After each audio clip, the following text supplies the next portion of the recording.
Yeah, I think with the pressure you guys are under and the defensive systems, it's all so structured. And to get plays, and everyone is an athlete on that field. I mean, we used to have props that wasn't so mobile, so you could sneak through.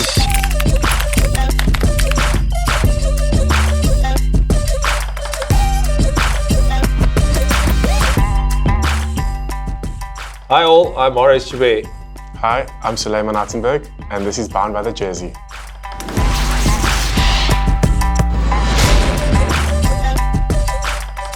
Marius, what is your best memory from 2003? So, yeah, that's the born I was born in. Is that the year you were born in? Yeah, 2003. Wow, now I feel old.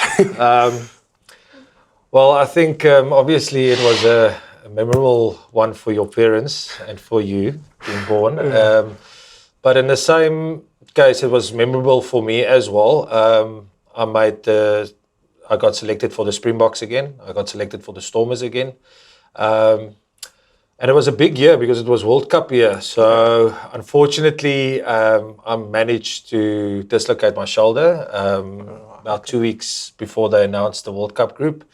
And yeah, I unfortunately missed out. But yeah, I think I'm still proud of making the Springbok group in the beginning of the year and also got selected for the Stormers. Yeah, I can imagine. I mean, for me, just a different memory as I was learning to walk and talk. Yeah. Okay. My word. I think it's your turn now. Okay, let's have a look. Okay, Suleiman. What lessons in rugby have you applied in your life off the field? Sure. That's a deep one. Yeah, we actually spoke about it a little bit earlier. Yeah. I think for me, there's so many life lessons within rugby that you kind of take from. It's definitely like, obviously you're putting 100% effort in on the field, and you try to emulate it off the field by also giving 100% in like your studies or like into family matters as well.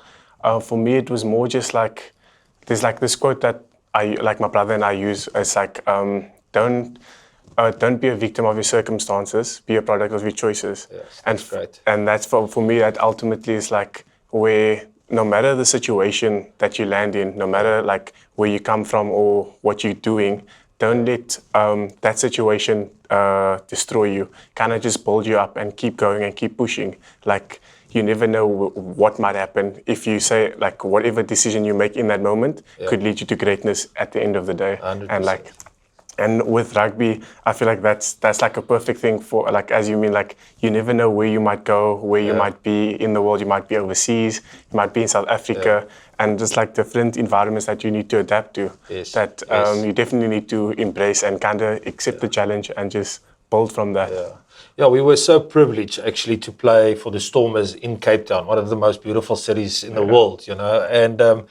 And I think for me, I was very privileged to have good leaders around me, and the lessons that I've learned from them were amazing. And for me, is always like surround yourself with good, honest people. I think the lessons that I've learned out of that is to surround myself with the right people, because they can either drag you down or they can lift you up. So stay focused, and that for me is the life lessons that I've learned. No, definitely. Yeah. Okay. I think this one's probably going to be interesting. What is the best advice you've ever received from a teammate? Oof. Yeah. Now, like I said earlier, like I was very privileged to have good leaders around me, good teammates around me. I started playing for the Stormers at quite a young age as well, and you get your senior players, and I think the advice that I've received all over from them has even helped me today in business and in life after rugby, you know. So, but one of my teammates said to me, "You should, if you stand for nothing, you can fall for anything." You know what I'm saying? So stand. You've got to stand for something at the end of the day, you know. Otherwise, you will fall for anything. Yeah, No, I completely agree with you. I think, yeah, especially now, like, I mean, being a youngster and coming into like this environment with so many big name players, and you're like, geez, oh my word, What are you doing? It's yeah, like crazy. it's a bit surreal. And then like you kind of have to find yourself and find your feet for what your models and what you stand for, because it's so easy to kind of just slip away like from that and kind of just like, oh, okay, fall into like a bit of a dark hole where you're not sure what exactly you need to find something. But for me, it was like one of my teammates actually told me that like, don't be shy to speak. Like don't be shy to voice your opinion, because sometimes it's like it might be something really valuable. Like especially, I mean, as a center as well, you know, we have to be quite vocal. So for me, it's like trying to find the balance where you know you feel like you're not stepping on anyone's toes, but you also like giving the right like comms to people and feel like it's adding some value into the conversation. Sure, you know, it's nothing like where you're not sure if it is valuable. But then they were like, it's like like everyone feels like that it's not valuable until you say it, then you realize it actually brings everyone together. Because you definitely need to speak your mind and don't be arrogant about it. But I mean, if you've got something quality to attribute to the team, then you definitely need to voice it. Let's have a look at the next question. What do you think made Newlands Stadium so special to the DHL Stormers and the fans, as someone who's played at Newlands Stadium and someone who's watched the games there? Have you played at Newlands Stadium? I've played one game. One game? One game. We played, it was a school, in the school's derby thing, the Newlands Day. Yes. It was something like, I really can't describe it. I remember walking out of the tunnel, like obviously like as bishops we do our thing where we walk underneath the poles and walk between them. And then as I took the turn and I walked and I just saw the stadium, I was like, I got butterflies, because I couldn't believe it. I was like, it was only half of the stand that was packed, and the rest of the stand was completely empty. But I was like, this is now the big stage. Eh? Yeah, and I was like, how does it feel for you guys? How it must have felt for you guys to like run out there with a full crowd at like full capacity, and it must be like next level. Yeah, look, the first time I got onto Newlands was in '92 when I was in grade 7 or standard 5, when I played the last trials at Craven Week, and it was between the A and the B sides. Unfortunately, I didn't make the Craven Week side, but at least I was in the last trials, and it was at Newlands. And I remember walking up that ramp, and I mean, I was small at that stage, and you just see the grass, like it's like this, it's like this shape of an oval ball, you know. And I mean, that day I fell in love with Western Province, and I think what makes the stadium Newlands so special were the fans. The fans made it special. I mean, if you walked out in 98, 99 and you play in those games with the Men in Black, and it's a packed Newlands, 55,000 or 50,000 people in the stadium, it's unbelievable. You take that drive behind the stadium.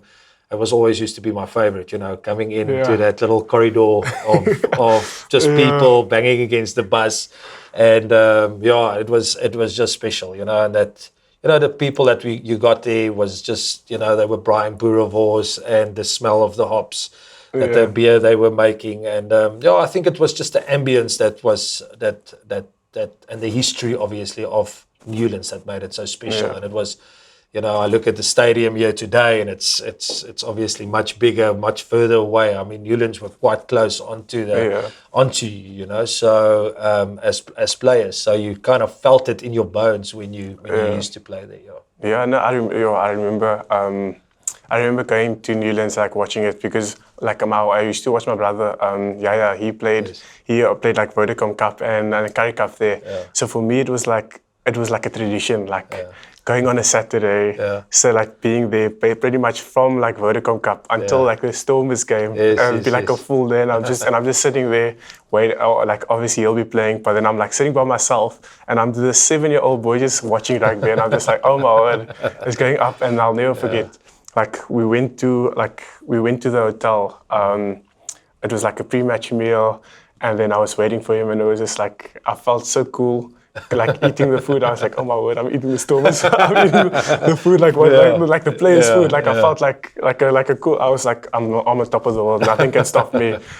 Now. And I like those days. I feel like it was just like those memories that you kind of relive. Yeah. And sometimes you like, it's obviously a different vibe at Cape Town Stadium, but it's just like it will stick with you forever. Yeah. And you, like for future generations, they don't get to experience it. Like I was lucky enough to just have one game. Yeah, for you guys, you had like we had like plenty of games there, and it's like it was the best times. You know, the fans were awesome. We had good success there. You know, and just scoring a try at Newlands you were buzzing after that, obviously. Yeah. Cool. Okay. The role the media plays in rugby has drastically changed over the years. What do you think are the pros and cons that come with increasing media attention rugby players receive? Ooh, media. Are we going to touch on the media? Yeah. Look, I think you guys obviously grow up with the media. I mean, social media, TikTok. I mean, I look at my kids and they're TikToking away and they're Instagramming away, and I don't know if Facebook is a thing anymore. But you know, so you guys grow up with social media. I mean, I didn't have an account till late in my career, an Instagram account till late in my career. So we didn't grow up with real social media. You know, hardly any phones basically.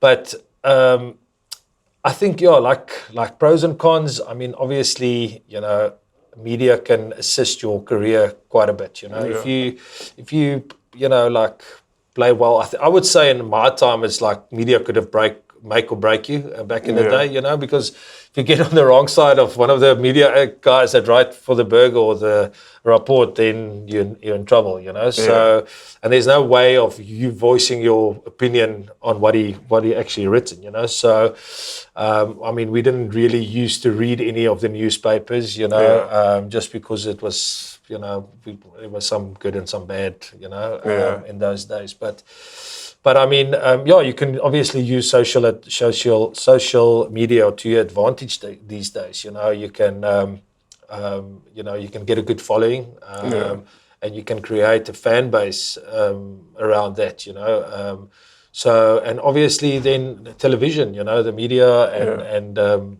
you know, all the games getting televised these days. You know, you see games in France, you see games in Wales and all over. So it's nice for you guys to have the opportunity to play in front of the world, basically. I mean, when I played in France, my parents didn't really even see my games here in South Africa, you know, maybe one or two. But now it's all over, and that gives you also a bit of, you know, opportunity to play wherever at the end of the day, you know, and see the world.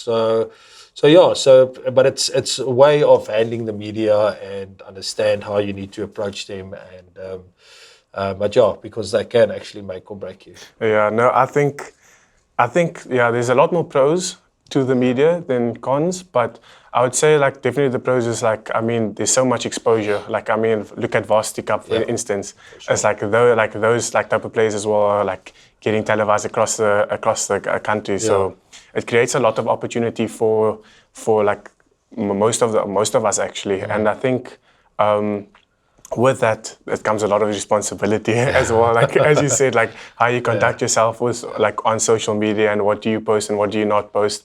But the one, like I would say, it's not really a con. It's more just understanding how it works. As you said, it would be like trying to balance media and rugby, because I feel like now that social media is so big that sometimes people can get caught up in it, and you just need to balance that between like let the main thing stay the main thing, and also do like the social media type of thing, like the social media thing.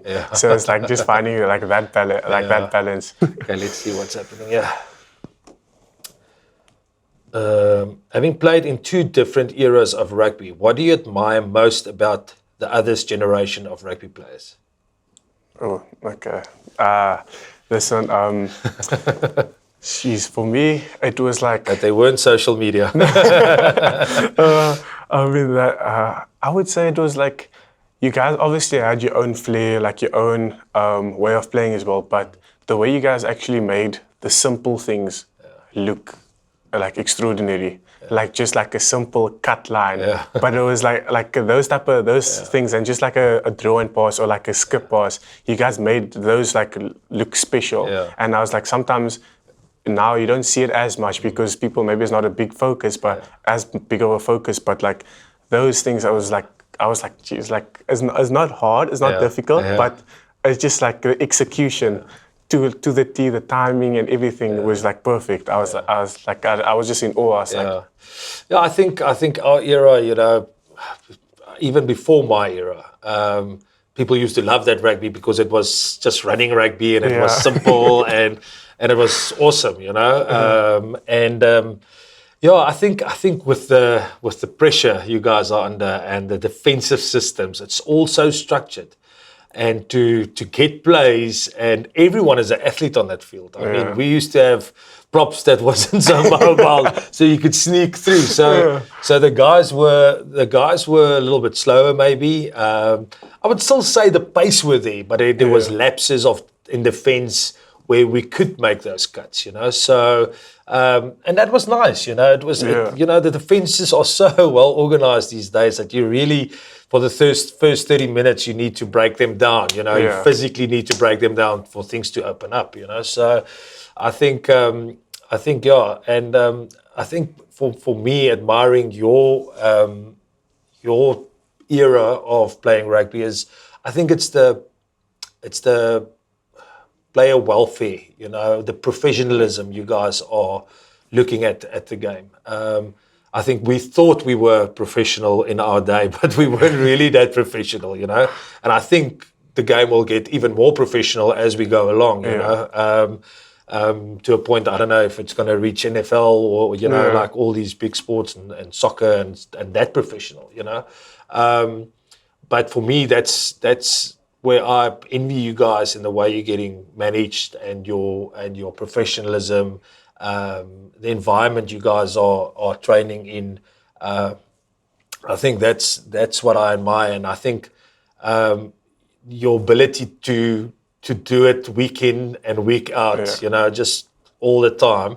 I mean, I think we played a little bit less than you guys in our time. So I need to congratulate you guys in doing that. Congratulate you. I mean, you guys were. I mean, your area was like rugby as its toughest, Play with a broken shoulder. We used to, get the odd injection before the game, and a few ruck marks on the back of your back. I remember there was a advert where we played the Hurricanes, and old Van Rotenbach, he used to be our propper. He was lying on the wrong side. And the guys just rucked the hell out of him, and his whole back was open, red marks, and but you didn't really lie on the wrong side back in those days. Your ball, my ball, my ball. So I think I think all those bases is where I would say I admire the era that you guys are in. And you can really make it in rugby, because it's been given for you on a, everything is there. The gyms are there, the facilities are there. You just need to get your mind on it and work hard and do it. Stick to your principles and your basics. Yeah, exactly. Yeah. See, last one. What do you think is the difference between a good and a great outside centre?